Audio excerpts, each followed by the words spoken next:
wani ciwo ne a rai ke kwanciya yana shi, wani sa'in hanyar farin ciki ya biya toshe. Na gane su wannan al'amari ne mai wuyar kwatance, da shi da ƙauna kuma haɗi ne ba a ba da yance. Daga da ka fara soyayya ka hawa hanya, sirri ne ‘ya'yan kanya ba a masa gayya. Babu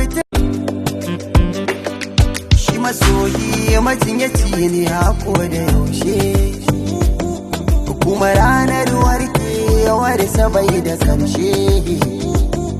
Wani ciwo ne a rai ke kwanciya yana shi, wani sa'in hanyar farin ciki ya biya toshe. Na gane su wannan al'amari ne mai wuyar kwatance, da shi da ƙauna